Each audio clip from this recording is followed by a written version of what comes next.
Time for roll call. Microphone. Mike. Gotta push a button here. Will the clerk please call the meeting? Call the roll. Mr. Picard, Here. Mr. White, Mr. Coops, Mrs. Wagner, Here. Ms. Trier, Mr. Polachek. Here. So we do have a quorum. For three? You have a quorum, but you won't have a quorum for the Linden Street project. Okay. So maybe someone will join us by that time and we'll have that. So we'll get started here. I think the first item is election of a president here. Mark, you want it back? You're welcome to have it back. You're welcome to keep it. You're welcome to have it. Okay, I'll do it, but I don't need to do it. You need to know that. So we should. So a motion and second, and then I motion that Greg Polachek be the president. I second. Shall I motion to close nominations too? So moved. If there's none others, I think you can just vote on the only nominee. all those in favor say aye. Aye. Nays. Don't need a roll call for this, do we? I'm fine. I'm fine doing it. Election of vice president, I'm going to move that Nicole continues, right? Vice President. That sounds really good to me. Yeah. And then I'll make sure that I miss a meeting so she can run it. Because it's I'll good second that. experience. It really is good experience. So I Do you would feel like you're move being that. railroaded? Yeah. Is there a second? Yeah, I'll second that. Moved and second that Nicole remains as our vice president. Those in favor, please say aye. Aye. Aye. Any discussion? No. Any nays? It's 2-1 anyway. So. Okay, so we have a president, a vice president. The minutes were sent out. If there are no corrections, I would entertain a motion to approve the minutes. Motion to approve the minutes. And second, Second. those in favor, please say aye. Aye. Aye. Aye. Passes by voice vote. And now we move into the public comment. There are 3 minutes allotted for that per person. And if there's anybody here for public comment, please speak up. I don't know if there's anyone online. Yeah, this is Aaron White. I'm online. I couldn't, and I. Oh. Can you hear me? Yes. Yes. Yeah, I wanted to say that something happened. I was not getting emails for a little bit, and I had to come into the to the building to try to get things figured out. So I was not getting information there for several weeks. Oh, okay. It's good to have you with us. Yeah. And we do have a quorum. So so hang in there until the end because we need a quorum for the Linden vote. Okay. Thank you, sir. So does anyone have a public comment? No. So then we move right on into the director's report. Take it away, Randy. Thank you, Mr. Polachek.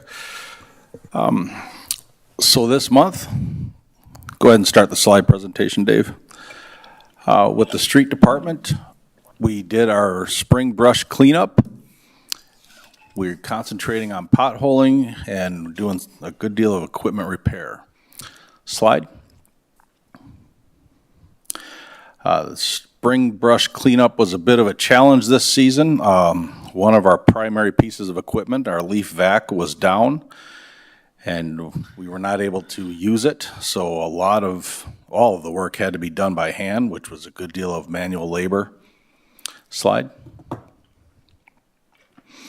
And as normal, we take this to our dump is not a good word, our recycling site. Organic recycling site. Slide. And this is just a crew going to each pile and raking up. It's supposed to take a week. It took us a bit over 2. Slide. And slide. The crew is also focused on potholing. We are making extra efforts this week in particular with nice weather. Slide. Slide. This is the leaf vac being repaired. We now have it successfully repaired, but I just thought I'd include this shot to show you some of the work that our mechanic has to do. This is our mechanic, Mr. Adler, Kevin Adler. And this was the piece, this is the grinder and blower that had malfunctioned. And it was a significant amount of work to get it functioning again. These types of machines are not normal or typical. They're specialty machines. So it's often hard to get them serviced. Slide. And slide. Moving into electric, we've had some down power lines. In this past month, they are not down by weather, but more just accidents. And then we have been doing some work in our substation. Slide. So this is on Aaron's side. And I wanted to show you a common problem we have. This resident here was having a delivery made, and their box truck was too tall, and they hit the power lines. Now, these power lines are lower than they normally would be because they've been struck. But what can happen is they'll take the power line and start pulling it, and it pulls on the pole. And in this case, it pulled this pole here, and this pole started to move, and it yanked out the services to two different residents. So our crew responded quickly. Slide. And you can see the old pole there was pulled, and they are now installing a new vertical pole here. But you can see what happened there with the old lines. Slide. And that is the old pole in the new. Slide. And our crew is now transferring the lines, and then they had to reroute the service to this residence and another one across the street. Slide. And I wanted to point out, this is our new alignment apprentice, William Lay. He's been with us now for about 4 weeks, and Lucas is up here showing him some of the work that we do. And he's fitting in very nicely. Slide. So this is in our substation. We are getting a SCADA upgrade, and we have three that this is a a CIP funded project we are doing. And they're inside our substation demonstrating to us what we're about to do, or what they're about to do, what the upgrades they're making. Slide. And here the consultants are talking with our team about the next steps. Slide. And here we're back to another accident. This is the approach to Rock Lake Manor. Again, a truck, we believe, struck this line here and pulled this pole in. And this is a critical junction. So our crew has now installed a vertical. Slide. And you can see a better view there. The old pole got pulled that way. Fortunately, nothing was pulled out of, no services are pulled out of a residence. Slide. But now they're doing the tricky work here. Rock Lake Manor has special needs, so they need to maintain power continually. So our crew did a live transfer here. You can see some of the insulating precautions they take here. But these are some of the dangers that they encounter when they go up in the air and perform these tasks. And I'm just always nervous when they're doing this, but they're very professional and we're very safety conscious. But they are now transferring these live lines to our new pole. Slide. Moving to water, this month we've had some service breaks. Services are the branches off of our main line that go into the residence or business. We've done some hydrant maintenance, or we're doing some this month, and we've had a well pump replacement. Slide. So this is a service repair. A service that was going into a resident was not performing properly. They were not getting adequate water, and when we investigated, there was a problem with the valve. Slide. Slide. And here we have our water foreman, Harold Dunkelberger, with his primary operator, Devin Kennard. They have pulled the old service box, or valve box, and this is the new one that they're currently installing. Slide. I wanted to point out, this picture is a good example of a successful mentoring program. Harold has been mentoring Devin and training him for a long time. Devin has just becoming an exceptional operator. He's very loyal to Harold, very quick to listen and follow the instructions, and this has been a very good team for our repairs. Slide. We are inside one of our 3 well houses, and we are replacing the pump. This was a maintenance issue we handled out of our maintenance budget.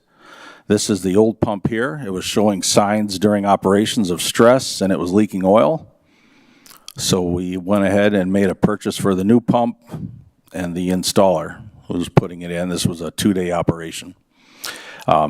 Slide. The pump was installed, and he came back the next day, and we just ran diagnostic tests on it, made sure there was no vibrations, and the water was producing adequately, or as is normal. Slide. Here, Devin's out performing some routine maintenance on our hydrants. This is something we like to do in the spring, and then in the fall, we'll do a flushing. But right now, he's going to a number of different hydrants, making sure the valves are working. Slide. And so he'll kick it on real quick. Slide. And then he'll kick it off. Slide. Moving into wastewater, we are, if you remember from our last meeting, we had some manhole repairs, emergency ones. So we've decided this month we are focused on doing inspections and performing maintenance on manholes. We're also wrapping up some lab work for our monthly report, and we're doing plant maintenance. Slide. So here our crew of Jim and Ben.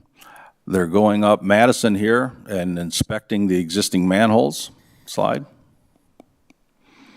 Then they're just logging in the condition of it and whether it needs repairs. And this is inevitably led, slide, to this, where we identify manholes that need emergency attention. Right now we have 7 marked for this month that we are tackling. Normally this is repairs that need to be done between the top of the cone and the metal casting, where the casting might be sliding around or might be damaged. Slide. And that was the case here. This casting was sliding around on top of the eccentric cone. So we needed to pull that up, perform a better seal, and then I believe we put a new casting back in and kept that lid. Slide. And slide. This is Judy. She's our lab manager.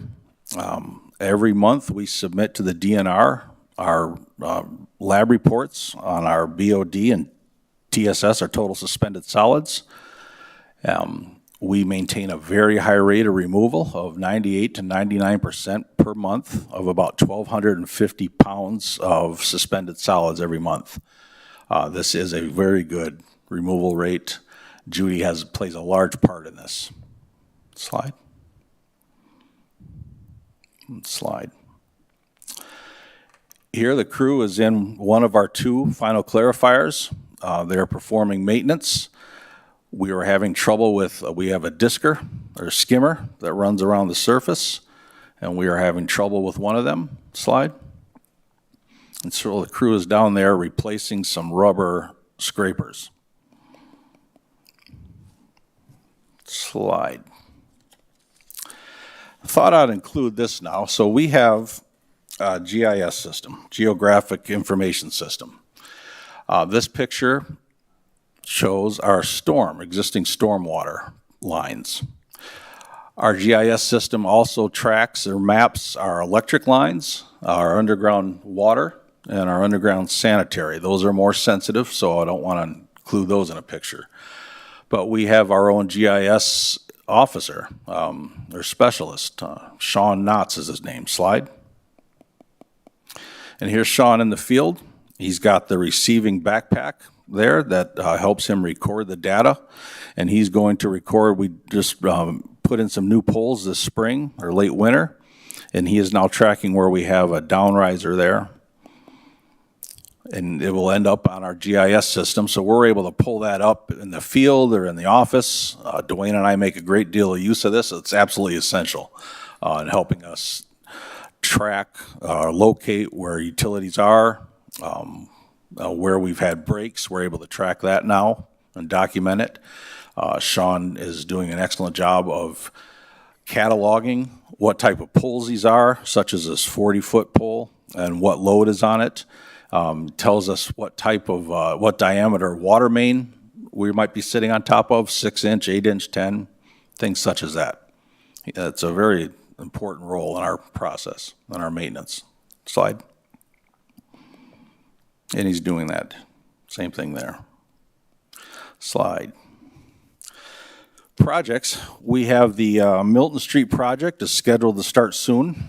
We've been informed that the contract was awarded, and the contractor has put together a schedule.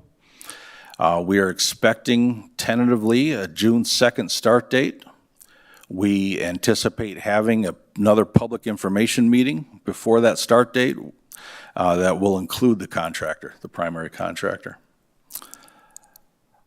And then we are starting back up on the Yard Waste Center at the south end of CP Avenue.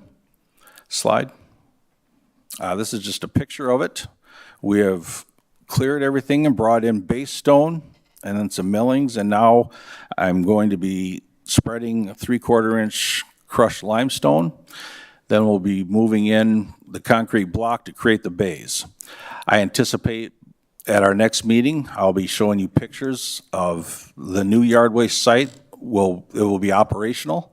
It will not have the gates up yet, I don't think. It's possible.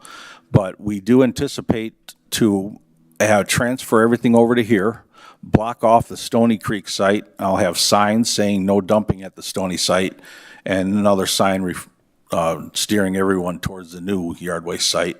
And then, of course, I will post this publicly that we are making a transfer. But this is, as of today, that was the condition of that. That concludes my report. If there are any questions. So Randy, I have two questions. One is on the rebuilt, on the faulty well pump. Are we able to rebuild those and then just use them as a backup? Yes, sir. Absolutely. That's what, yeah. And that is what we are going to do. And then on this waste site, what happens to the old, when you make the transfer, do you literally transfer the stuff from the old place over here, or does that No, I was stop accepting new stuff at the old place? Correct. I was going to completely shut off that Stony Creek site. I was going to use the concrete block that is there, that we have for the bays, and create just a bit of a wall along the side of the road. And then I'll have signs saying no dumping, and then I'll have another sign, again, advertising that our new yard waste site is South CP. So what happens to that old site? Does that get graded or leveled or covered up? Or? Yeah, we'll try and reestablish it, and do some grading and replant grass. Okay, thank you. Nice report, thank you. Thank you. Any other questions? Lane, it came to our attention that, wait a minute, it's too narrow for the purpose that was intended. While it is very close, it is still less than what the state requirements are. And so the first, I'll talk a little bit about the spreadsheet that's in the packet, and then we'll go through the revised presentation. So I laid out, we measured almost every half block, the entire route, just to make sure whether this was truly happening. Yes. Whether it was one or two places or whether it was the entire route. Unfortunately, it looks like the entire route. So I presented 4 different options on the top of that spreadsheet. On-street 2 parking lanes with no bike lanes, on-street 1 parking with no bike lanes, on-street no parking lanes with 2 bike lanes, and on-street 1 parking lane with 2 bike lanes, and the minimum width that's needed. Again, the measurements, maybe just a review what I mean by face flag when I'm looking at a distance and why we might consider those two different things.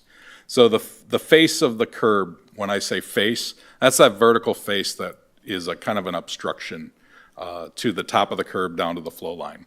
The reason we use that in the measurement is the parking lane can extend into that pan or that distance between the flag and the face. However, bike lanes cannot. And so when I say flag, I'm meaning the transition between asphalt and concrete happens at what I call the flag of the curb. So the point where asphalt ends and concrete starts, that's the flag, that's the end of the bike lane. Even though there's maybe 1 or 2 feet of concrete before the face of the curb.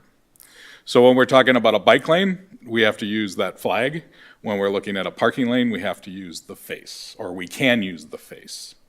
So that spreadsheet lays out different measurements that were conducted, and then also some calculations on face-to-face, flag-to-face, and then in the case where we have one lane of parking, the west face to the east flag.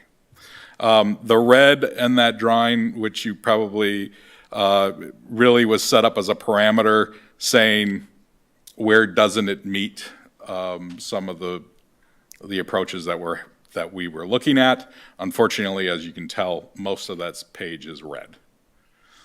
So now I'll start on the revised presentation. And really, we could slide to about the 3rd or 4th page, Dave, please. There, that's a good one. So there's the DOT minimums, the 11-foot lanes with a 5-foot bike lane next to a parking lane.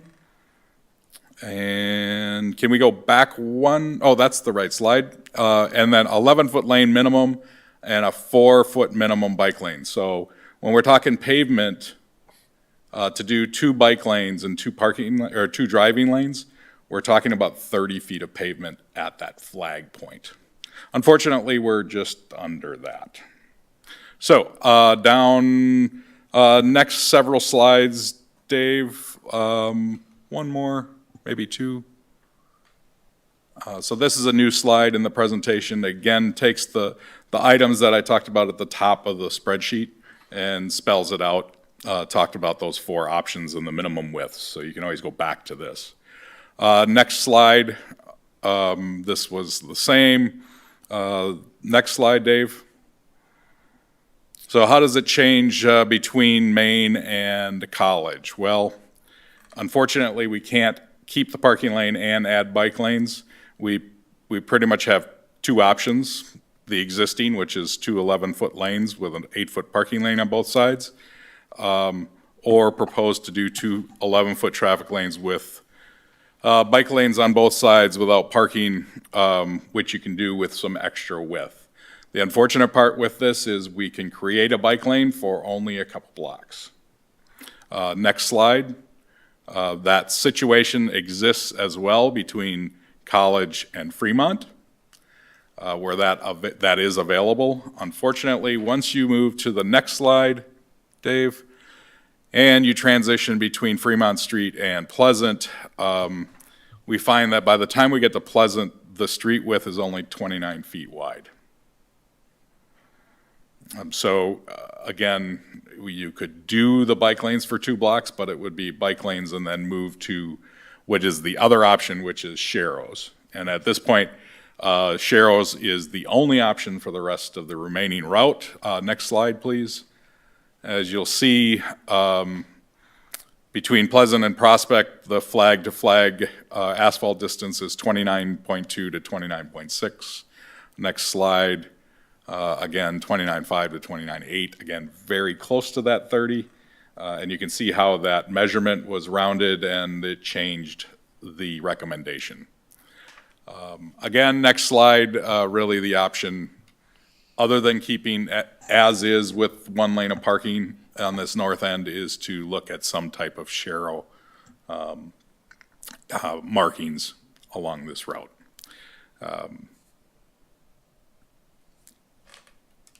Sorry that this situation occurred. I am glad that we went and remeasured and we're looking for this before doing all of the markings and then finding it.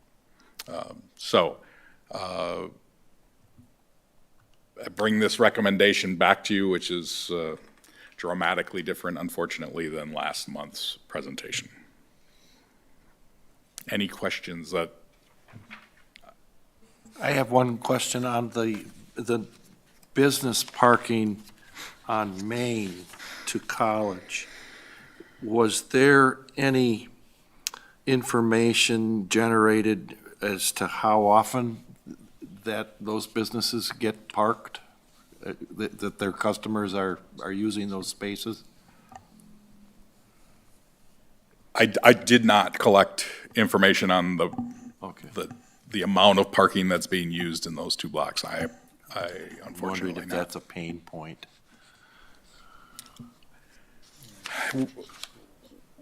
There's residents, there's churches, there's schools. When we measured, there were a number of cars parked there. I wouldn't say that it was parked. Night? Nope. You don't need to, no. We would just hold off on sending any report of a recommendation to the council until you had, I think, because action was taken previously on a recommendation by the board, eventually we'll want to come to a resolution on how you want to proceed with that recommendation. Alternatively, I think a motion to rescind could occur. Yeah, there's new information. You could move to rescind your previous motion, Okay. which would essentially remove that recommendation, and then it would Start be all as if it over. never occurred. Start over with this new information. Okay. And then I'll just add, timing-wise, we haven't had our pre-con with our maintenance contractors yet. Okay. But assuming that they don't do the mill and overlay until mid to late summer or even early fall, So there's a little bit of time. the markings will probably not occur in whatever fashion either that is decided, probably won't happen till the fall. Okay. So the difference between sharrows and bike lanes is the difference between a line and a symbol painted on the road. Either way, it's not shared with parking. It's kind of a, if you have sharrows, you can't have parking there, correct?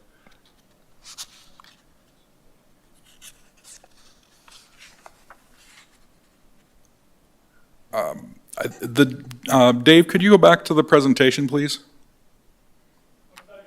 Thank you. So that's shared on both sides, isn't it?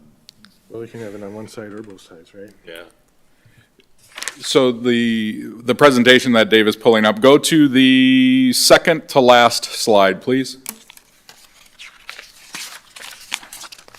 And one, in between those two, there you go. So this is the DOT standard detail drawing. It does show the sharrows with or without parking, I see.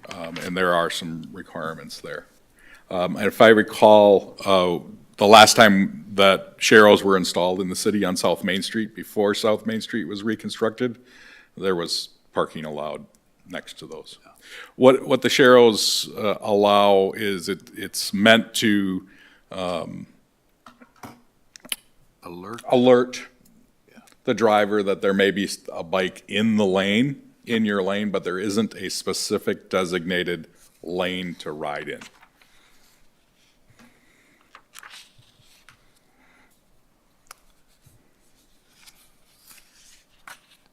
So given that we have a school and businesses,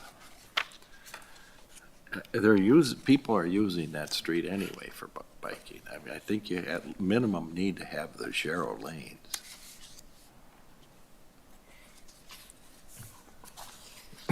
I see on this diagram that the sharrow marking would not go where the parking would be, but it would actually go where the drivers would normally be driving, which certainly helps to alert drivers of the shared use.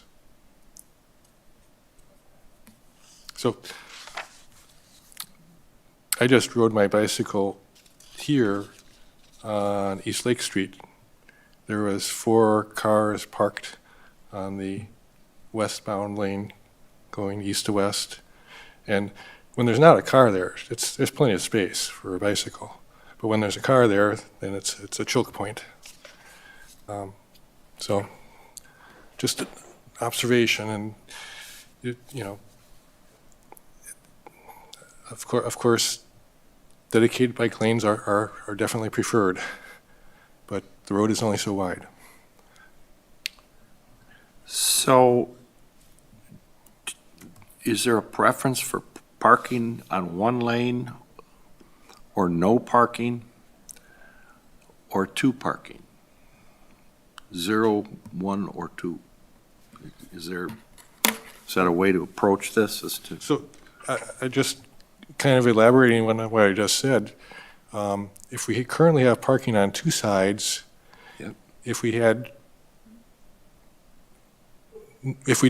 didn't have room for, we don't have room for bike lanes on both sides and parking, but if you had parking on only one side and sharrows on the other side, that's certainly preferable from a bicycling standpoint from parking and sharrows on both sides.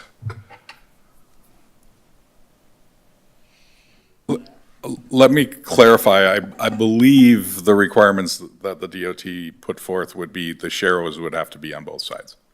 Oh, you can't mix and match. No, you wouldn't go opposite direction. The bike wouldn't go opposite direction in the To the traffic, or? opposite to traffic. It would flow with traffic. So the sharrows would be on both Yeah, sides. I get it, I get it. You're right. But you could have just parking on one side. Sharrows on both sides, parking on one side. Yes. As long as the width allowed, which it does, yes. Yes.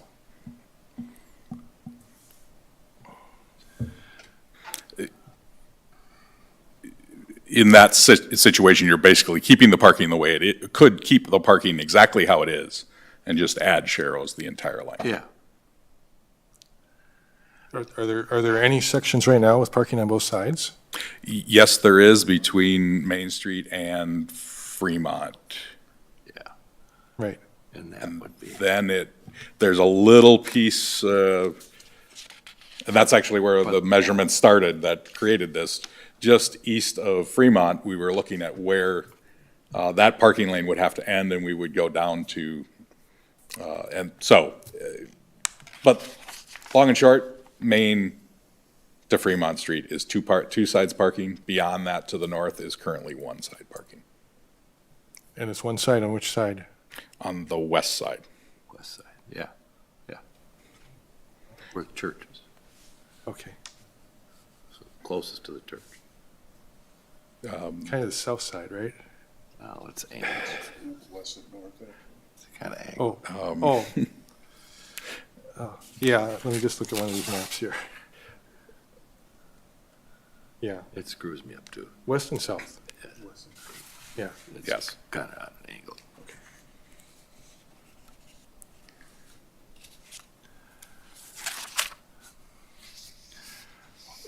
Well, I hesitate to remove parking from both sides. That's just my preference. I think we should have at least one lane with parking, for what that's worth.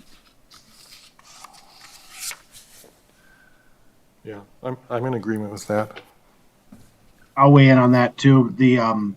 Whenever there's things going on downtown, it is parked all the way, like multiple blocks up the street. So, I think one side maintaining that is important. Yes. That was Aaron. Okay.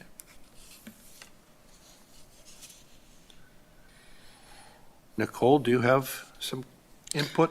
I mean, it's unfortunate that the widths are not what we thought they were, and, but I think that I would support a motion that had on-street parking lane with marked bike lanes as long as there was parking at least on one side of the road.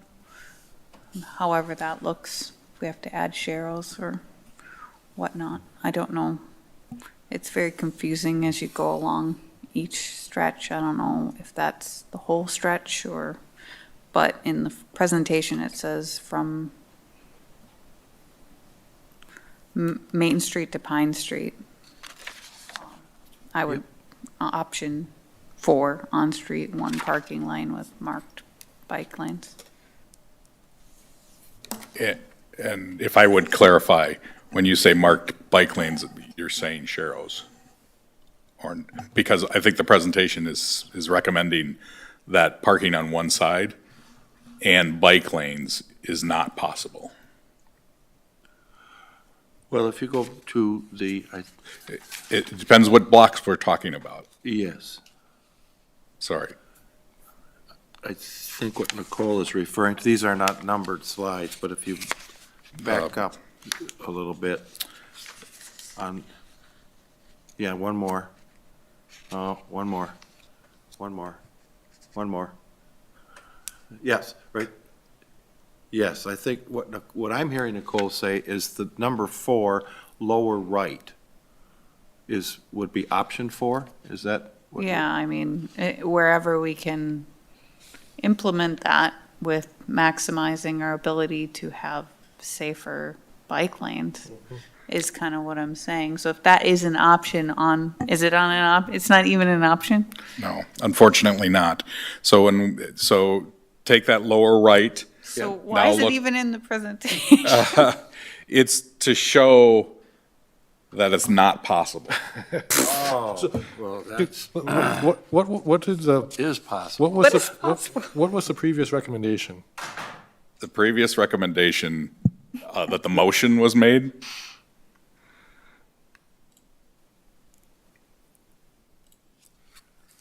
What's in there? I'm looking at the minutes. The installation of bicycle lane as presented, which my memory was maintain parking and the two-way parking between Fremont and Main, and then maintain, and then move to bike lanes to the north. So it was two sides parking, Fremont to Main, plus bike lanes, or was it maintaining the parking without bike lanes? No, go ahead, Dan.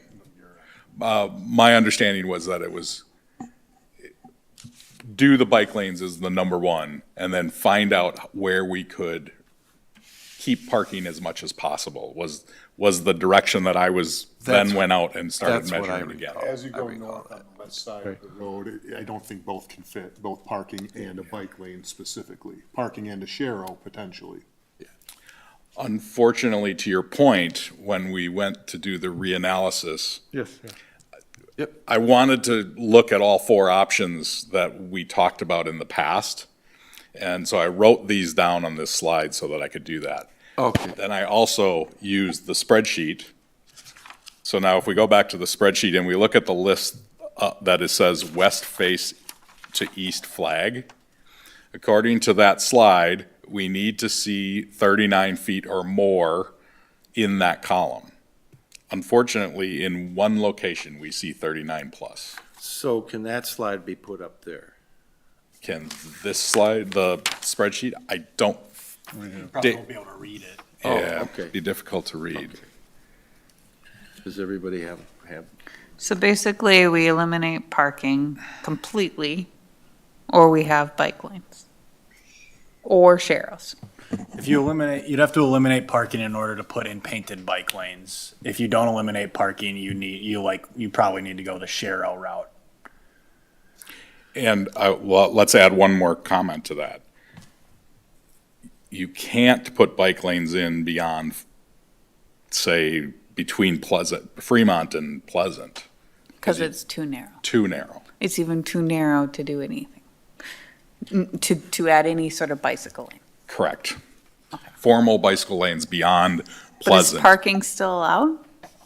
You could still keep it as existing, 1 parking Okay, with 2 lanes, and then put the Sharrows in. gotcha. And so Dave, if you go to that last, or the third to last slide, I think I say that, Yeah, I think for simplicity's sake, to comply with the DOT regs, your real option for on-street bicycle markings is sharrows along nearly the entire route. The only place that you could comply, in compliance with DOT regs, put in, true bike lanes is a very limited portion of this route.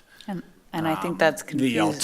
The alternative would be, do nothing, don't put anything in, and we can evaluate a more significant project in the future and analyzing how much right-of-way we have to see if there is space,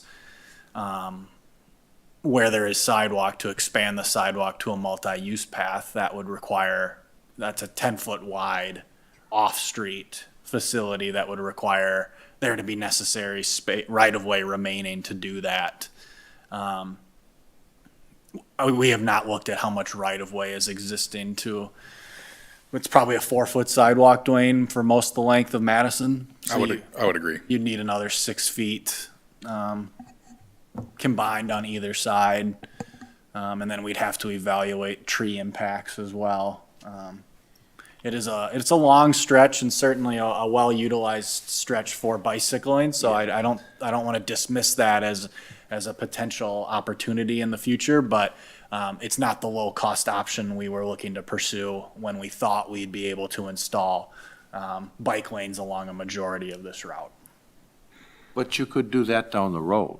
Correct. Yeah, either way. But in the short term, you could put sharrows. Yes. Along this whole route while we're marking it, and then at least alert the public as a public safety. Absolutely. So, I think the only question is, do we want to keep the parking exactly as it is, or do we want to cut it down to one side where it's currently two sides? Correct. Right. Yep. I think it could be smart to maybe move parking to one side to avoid, so allow more bicyclists to have the option to not have to weave between. Yep. Because that's I a would- danger. I would completely agree with that. I walk that street a lot, and parking on both sides is actually seems pretty dangerous there. We've talked about that being a walking route, so I think establishing one side for parking makes a lot of sense. Middle ground. And Aaron, which side do you think? The side the west side where it is? West. Yep. West. Okay. Yep, that's the side that church is on. We're all in agreement then. I think so too. So, but I wanted to make sure I'm summarizing this correctly to make sure we're all in agreement. As I understand what Nicole is presenting, on the spreadsheet here, it's this item that says on-street, 1 parking lane, 2 bike lanes. Except the bike Am I lanes- not getting that right? Except the bike lanes are sharrows. They're sharrows, not bike lanes. Yes, they're sharrows, not bike lanes. So, It's just nuts. let's see, Sharrow isn't written in here.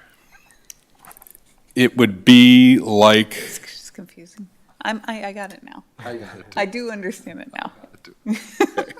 and just to clarify on the slide here, and maybe I should have said this more clearly earlier, on the lower left where it says proposed options available, as I went through each block, I'm giving you, of those 4 items, here are your options. And so in this case, in this block, you can keep it as existing with the parking and do nothing with bicycle lanes, or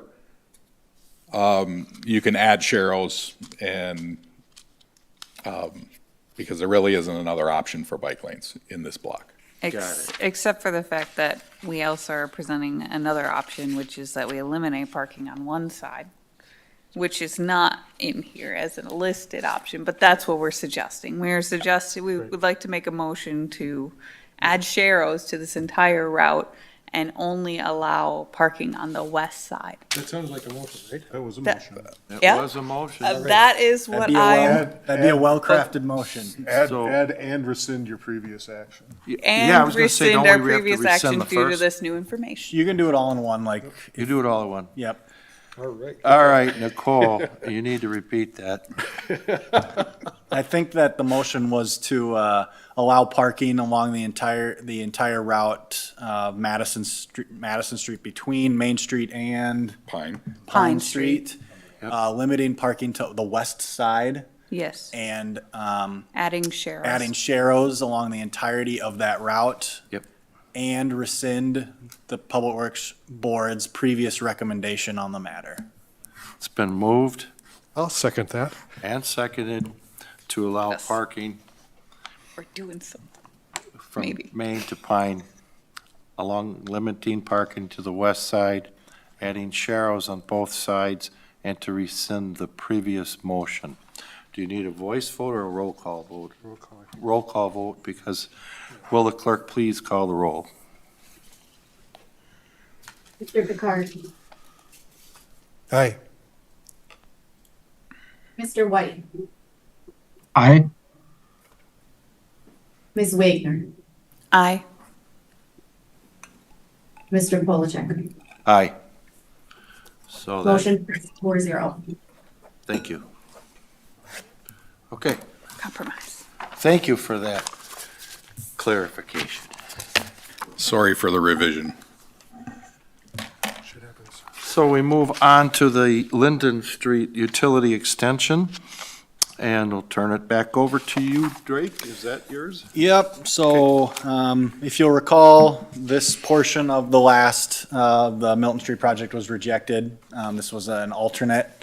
This is now seeking authorization to rebid the project. Its design has not changed from the last time you discussed it. There is one opportunity for cost reductions. They are potentially minimal, but to bring them to your attention.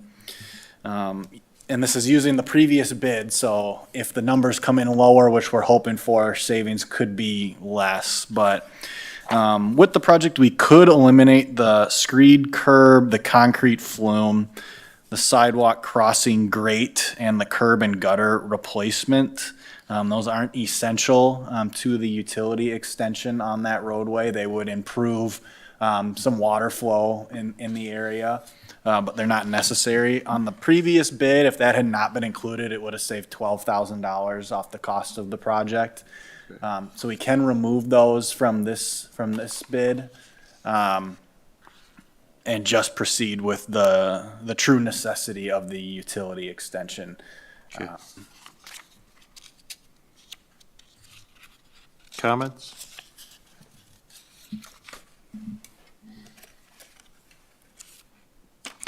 Is this project, does it serve future development to the north?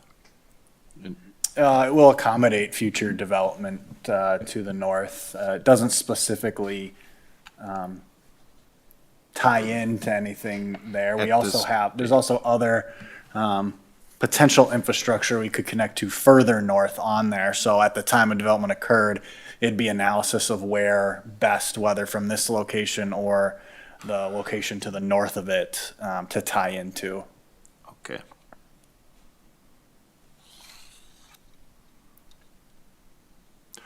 Are there any pending projects out there that are pushing for this type of? This at is this time? spurred by the failed septic tank in the area that necessitated annexation because the lack of an ability to permit a new Got septic. Thank you. So there is not like a redevelopment or development proposal that's the city has received. Got it.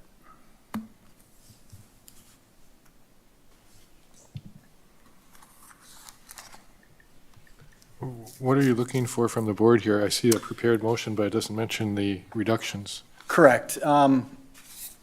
We're not necessarily recommending elimination of those. We do think there's value to them, but if the board was cost conscious regarding it, your motion to recommend authorization to bid the Linden Street utility project could include the elimination of those items I mentioned, and I could relist them for you if a motion was made. So I just wanted to let you be aware that those portions of the project, we'd still be able to extend utility infrastructure without having those in them. And would those portions of the project be charged to the property owners or to the city? The I 12,000? I believe the cost of the project is what's contemplated for the special assessment. Okay. Okay. It does improve water flow in the area, as far as directing the water where there's nothing there currently. There were some concerns about potential, pooling and ice and damming and ice, forming in the area with it, so that's why it's included in the design. Well, it's on a hill. It's at the bottom of a hill, so, But the conditions this would alleviate some of the conditions, but it won't, if we don't do them, the conditions don't change, they just stay as they are. So it's an improvement, but, the purpose of the project is utility extension mainly, so. right.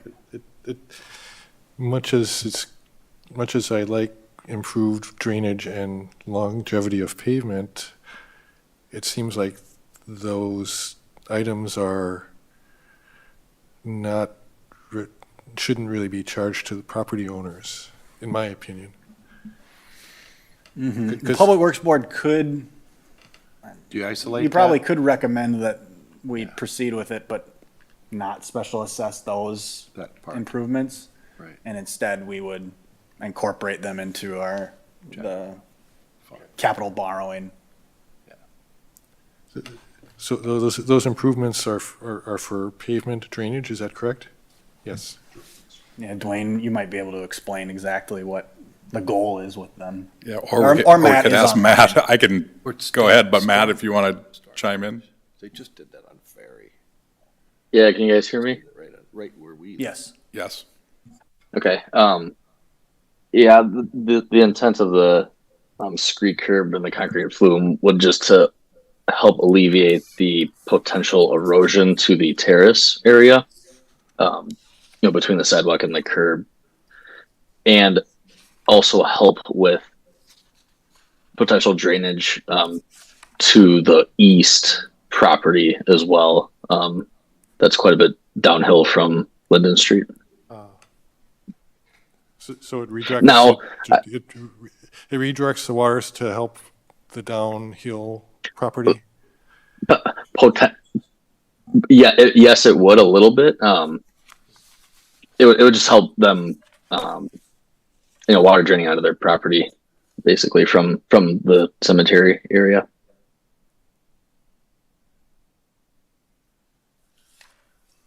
But the cemetery is higher, and it's to the west.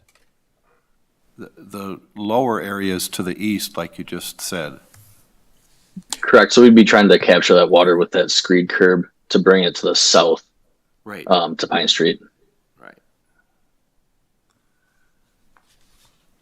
So this is the area he's talking about.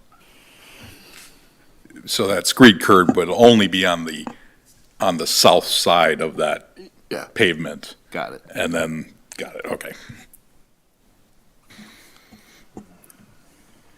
Yeah, and if the process as well is, the council has to go through a process of, the special assessment process, so if it was included in the project, the council still has the ability to not special assess segments of the project or any of the project, actually, if they so chose, but, so if we did include it, you could still exclude it from the special assessment, or we can not do it and it would be a project for another day in the future. At some point in the future, when that entire area is annexed and the entirety of the road is within the city, I would expect we would do some roadway improvements. And take care of it at that time.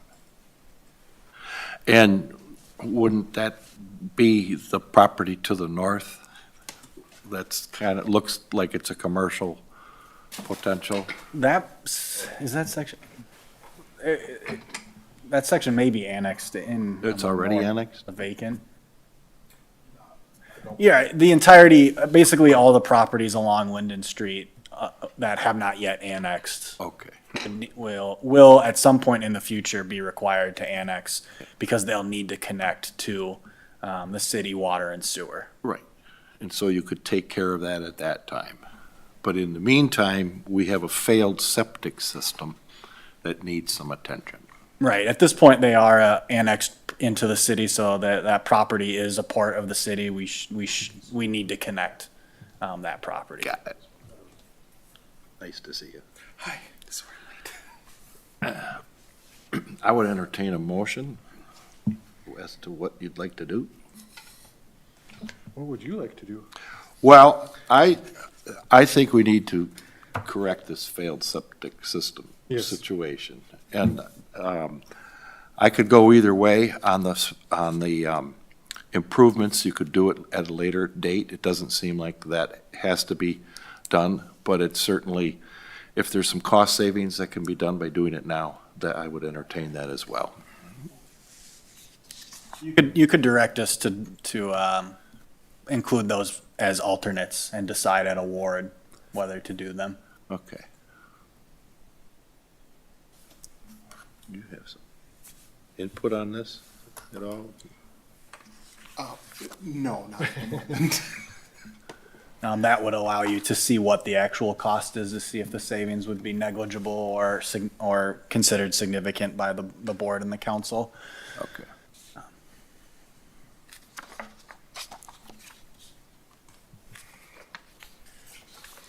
I think that's a reasonable route to go. Okay. I'll make a motion to approve the 2025 Linden Street Utility Construction Plan as per the prepared motion, with the addition that the optional components be, the components discussed be done as a alternate. And those options were, The screed curb, the concrete flume, the sidewalk crossing grate, and the curb and gutter replacement. yep, I'll second that. all right. Any discussion on that motion? It's been moved and seconded to approve the resolution as prepared with the addition of adding the improvements as Drake just outlined as alternative bids. That'll be, you can, that's doable for you, Matt? Just make sure. Yes, it'll be very similar to Milton Street, where we would break each one of those items out individually and see each cost component. Thank you. So we have a motion. Any further discussion? Okay, will the clerk please call the roll on this? Mr. Polachek. Aye.